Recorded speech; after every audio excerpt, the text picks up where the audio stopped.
Hello everyone, welcome to our channel আমাদের প্রতিদিন। আজকে আপনাদের সাথে কড়াই মাশরুমের একটা রেসিপি শেয়ার করব।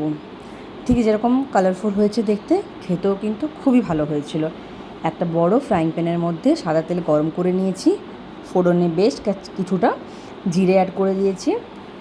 এরপরে কুচিয়ে রাখা পেঁয়াজ অ্যাড করব। এখানে আগে একটা মশলা আমি রেডি করে নেব। এই মশলাটা যেটা বানাচ্ছি, এরপরে আরেকটা মশলা বানাবো, তারপরে ফাইনাল রান্নাটা শুরু করব। ভালোভাবে পেঁয়াজটাকে হালকা একটু ভেজে নেওয়ার পরে এর সাথে একটু রসুনের পেস্ট 2 চামচ মতো আর আদাও 2 চামচের মতো দিয়ে আবার ভালোভাবে নাড়িয়ে নেব। এই যে রান্নাটা, এই রান্নাটা মাশরুমের খুব একটা স্পেশাল রান্না। আমরা রেস্টুরেন্টে গেলে প্রায়ই কিন্তু এই সমস্ত রান্না খেয়ে থাকি। কড়াই পনির, কড়াই মাশরুম, কড়াই চিকেন বাড়িতে এরকমভাবে বানিয়ে দেখবেন। বানানো কিন্তু খুব একটা টাফ নয়, কিন্তু একটুখানি সময় সাপেক্ষ। একটুখানি কাঁচা লঙ্কার গুঁড়ো দিয়ে দেওয়া হয়েছে, এরপর একটু হলুদের গুঁড়ো, ধনে পাউডার আর লঙ্কা পাউডার। এটা কিন্তু ঝালের জন্য নয়, কালারের জন্য এটা মেনলি ইউজ করা হয়েছে, দেখতে যাতে সুন্দর হয়।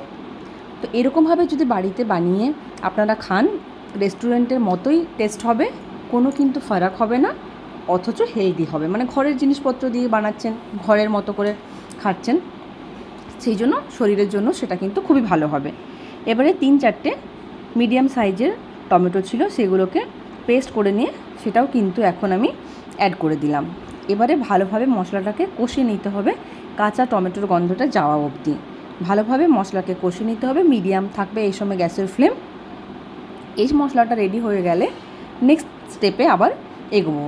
নুন যেহেতু দেওয়া ছিল না, তাই একটু নুনও অ্যাড করে দেওয়া হয়েছে, আবার ভালোভাবে নেড়ে নেওয়া হচ্ছে। এই সমস্ত রেসিপি কিন্তু মাঝে মাঝে বাড়িতে বানানো সত্যি ভালো। বাড়ির যারা লোকজন থাকে তাদেরও মন খুশ হয়ে যায়, আর টেস্টও একটু চেঞ্জ আসে। এই যে এটা বাটির মধ্যে আলাদা করে রেখে নিয়েছি। এবার একটা শুকনো ফ্রাইং প্যানের মধ্যে 2 চামচের মতো জিরে, গোটা জিরে, 2-3 চামচের মতো গোটা ধনে, একটা এলাইচি দেবো, এখানে একটু গোটা গোলমরিচ, একটুখানি নুন দিয়ে এক কাসুরি মেথি দিয়ে ভালোভাবে এটাকে ভেজে নেব।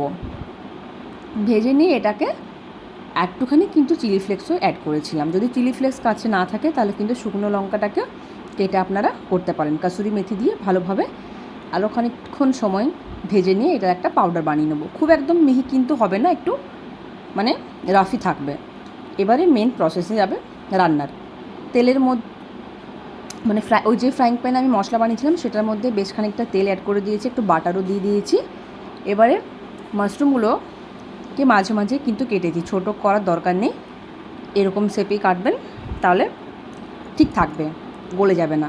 এবারে এটাকে আমি একটু ফ্রাই করে নেব। এর সাথে ফ্রাই করার সময় দেখবেন অনেক কিন্তু জল বেরোবে, এই যে এটা ধীরে ধীরে কিন্তু কমে যাবে। এরপরে এর সাথে আমি পেঁয়াজ এড করছি। পেঁয়াজ কিন্তু এরকম বড় বড়োভাবেই কিন্তু কাটতে হবে, নয়তো কিন্তু টেস্ট আসবে না। ক্যাপসিকামটা দেওয়া হয়ে গেছে, আর আমি পরে করে টমেটো অ্যাড করব। সবগুলোকে ভালোভাবে একটুখানি নাড়িয়ে চাড়িয়ে নেবো, মানে ফ্রাই করে নেবো। জলটা অলমোস্ট চলে গেছে, স্বাদ মতো নুন দিয়ে দিলাম। নুনটা কিন্তু দেখে নিতে হবে, কারণ মশলার মধ্যেও কিন্তু আমি নুন দিয়েছি। এবার আমি কেটে রাখা টমেটোগুলো অ্যাড করে দেবো। 2টো টমেটোর মতো অ্যাড করেছি। কত কালারফুল হয়েছে দেখুন, গ্রিন, ইয়েলো, রেড সব কিছু আছে একসাথে, দেখতে ভীষণ সুন্দর, আর সত্যি খেতেও খুব ভালো।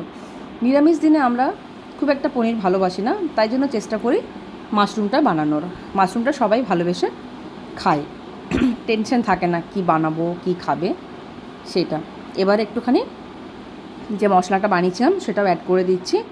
এবার আর কিছুই না, বাস সবগুলোকে একসঙ্গে মিক্স করে গ্যাসের ফ্লেমকে মিডিয়াম করে বেশ কিছুক্ষণ সময় দিয়ে রান্না করা।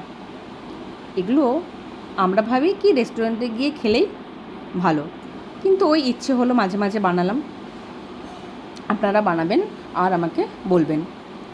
এখন এটা ফুটতে শুরু করেছে, ওপর থেকে ওই যে মশলাটা বানিয়েছিলাম ভেজে রাখা সেটাও অ্যাড করে দিচ্ছি 2-3 চামচের মতো করে, আবার কিন্তু নাড়াচাড়া করে নিচ্ছি। যদি ভিডিওটি ভালো লেগে থাকে তাহলে লাইক করবেন, শেয়ার করবেন, আর চ্যানেলটিকে সাবস্ক্রাইব করে পাশে থাকবেন।